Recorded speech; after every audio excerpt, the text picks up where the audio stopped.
आचार्य चरक ने आचार्य अग्निवेश के अग्निवेश तंत्र में कुछ स्थान तथा अध्याय जोड़कर उसे नया रूप दिया, जिसे आज चरक संहिता के नाम से जाना जाता है।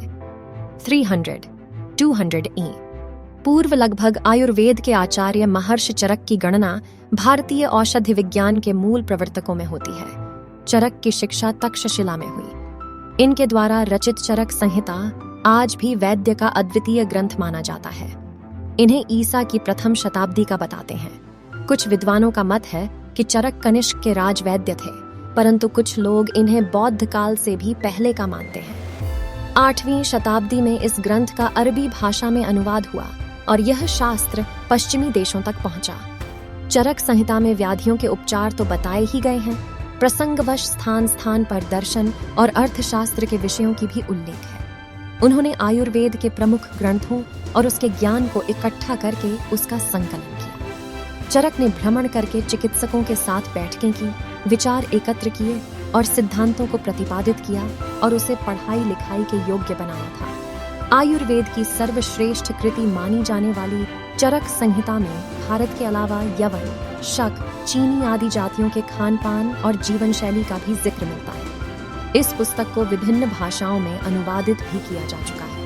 अरब के प्रसिद्ध इतिहासकार और विद्वान अल बरूनी ने भी कहा था, हिंदुओं की एक पुस्तक चरक के नाम से प्रसिद्ध है, जो कि औषधि की सर्वश्रेष्ठ पुस्तक मानी जा सकती है।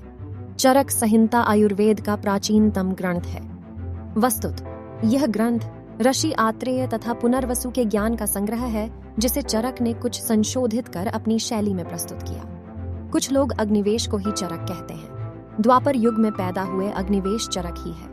अलबरूनी ने लिखा है कि औषध विज्ञान की हिंदुओं की सर्वश्रेष्ठ पुस्तक चरक संहिता है। संस्कृत भाषा में लिखी गई इस पुस्तक को 8 स्थान और 120 अध्यायों में बांटा गया है, जिसमें 12,000 श्लोक और 2000 दवाइयां हैं। सूत्र स्थान में आहार विहार, पथ्य अपथ्य, शारीरिक और मानसिक रोगों की चिकित्सा का वर्णन है। निदान स्थान में रोगों के कारणों को जानकर 8 प्रमुख रोगों की जानकारी है।